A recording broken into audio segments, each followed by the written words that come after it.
విజయవాడ నగరాన్ని ఉక్కిరిబిక్కిరి చేసిన వరదల్లో ముంపు బాధితులను ఆదుకోవడానికి ఏపీ ప్రభుత్వం యుద్ధ స్థాయిలో చేసిన పోరాటం ఓ కొలిక్కి వచ్చింది. అత్యధిక భాగం నగరంలో క్రమంగా సాధారణ పరిస్థితులు నెలకొంటున్నాయి. ఇక సహాయ కార్యక్రమాలను స్వయంగా పర్యవేక్షించడానికి గత 10 రోజులుగా విజయవాడ కలెక్టరేట్లో మకాం వేసిన ముఖ్యమంత్రి చంద్రబాబు నిన్న తన ఇంటికి తిరిగి వెళ్లారు. అంతకుముందు సాయంత్రం బుడమేరు గండ్లు పూడ్చిన ప్రాంతాన్ని చంద్రబాబు పరిశీలించారు. గండ్లను విజయవంతంగా పూడ్చిన అధికారులకు సిపిఎస్ పెద్ద సవాల్గా మారింది. ఆ పనులు కూడా 95% పూర్తయ్యాయి. దీనిపై అధికారుల నుంచి చంద్రబాబు సమాచారం తీసుకున్నారు. ఇక గండ్లు పూడ్చిన ప్రాంతంలో గంటకు పైగా ఆయన గడిపారు. అనంతరం తిరిగి విజయవాడ కలెక్టరేట్ కు చేరుకున్నారు. అక్కడ కొంతసేపు అధికారులతో సమావేశమయ్యారు. అనంతరం ఉండవల్లిలోని తన నివాసానికి బయలుదేరి వెళ్లారు.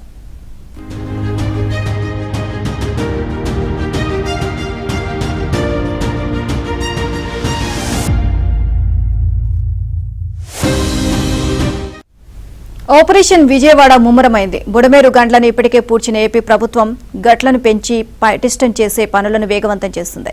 వరద ప్రాంతాల్లో గృహ నష్టం అంచనాకు చేపడుతున్న ఎన్యూమరేషన్ ప్రక్రియ 2వ రోజు కూడా కొనసాగింది. ఇవాళ్టితో ఈ సర్వేను ముగించాలి అని సర్కార్ టార్గెట్ పెట్టుకుంది. ఇక ముంపు ప్రాంతాల్లో చాలా వరకు వరద తగ్గిపోయింది. అయితే చాలా ప్రాంతాల ఇళ్లలోని బురద ఇంకా వదలలేదు. దీంతో ఇళ్లలో వంట చేసుకునే పరిస్థితి కూడా కుటుంబాలకు లేదు. దీన్ని దృష్టిలో ఉంచుకుని ఆహార పంపిణీ కార్యక్రమాన్ని ప్రభుత్వం కొనసాగిస్తోంది.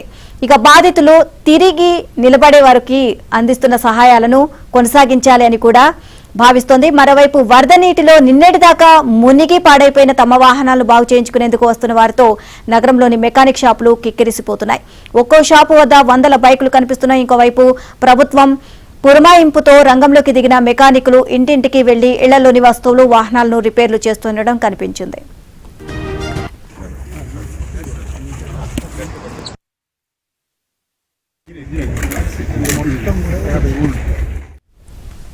విజయవాడలో వరదలకు సుమారు 2.5 లక్షల కుటుంబాలకు చెందిన 7 లక్షల మంది ప్రభావితమయ్యారు. రోజుల తరబడి ముంపులో ఉండిపోయారు. ఆ నీటి మధ్య బాధితులకు సాయం అందించడం, వారిని బయటకు తీసుకురావడం అధికార యంత్రాంగానికి కత్తిమీద సాముగా పరిణమించింది. మరోపక్క గండ్లను పూడ్చడానికి రాష్ట్ర ప్రభుత్వం రాత్రింబవళ్లు పనిచేసింది. బాధితుల సహాయార్థం ప్రభుత్వం ఖర్చుకు వెనుకాడకుండా అధికార యంత్రాంగాన్ని పరుగులెత్తించింది. సుమారుగా 1 కోటి ఆహార ప్యాకెట్లు, 90 లక్షల మంచినీళ్ల బాటిళ్లు, 25 లక్షల లీటర్ల పాల ప్యాకెట్లు బాధితులకు పంచారు. అవన్నీ మారుమూల ప్రాంతాల్లో ఉన్న వారికి మినహా మిగిలిన వారికి లేదనకుండా అందాయి. 150 ఫైర్ ఇంజిన్లు, జేసీబీ యంత్రాలు, టిప్పర్లు, 7,000 మంది పారిశుద్ధ్య కార్మికులను పిలిపించి బురదతో నిండిన రోడ్లను శుభ్రం చేయించారు. చరిత్రలో లేని విధంగా ఫైర్ ఇంజిన్లతో ఇళ్లలో బురదను కడిగించారు. అవి వెళ్లలేని సందులోకి పోర్టబుల్ యంత్రాలు పంపి వాటితో కూడా ఇళ్లలో బురదను వదిలించే ప్రయత్నం చేశారు.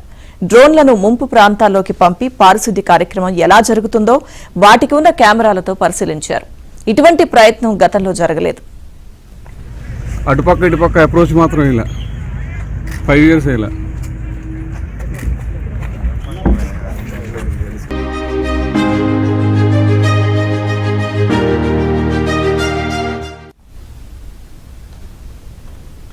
ఇక వరద బాధితులను ఆదుకునే విషయంలో చంద్రబాబు చాలా ఉదారంగా వ్యవహరించారు. బాధితులు అడిగిందే తడుగా ప్రతి ఇంటికి 1 జత వస్త్రాలు ఉచితంగా పంపిణీ చేయాలని ఆదేశించారు. బాధితులకు ప్రతి కుటుంబానికి 25 కిలోల బియ్యం, కందిపప్పు, చక్కెర, పామాయిల్, ఆలుగడ్డలు, ఉల్లిపాయలు, నూడిల్స్ ప్యాకెట్లు, బిస్కెట్లు, పాల ప్యాకెట్లు, యాపిల్స్ వంటివి పంపిణీ చేయించారు.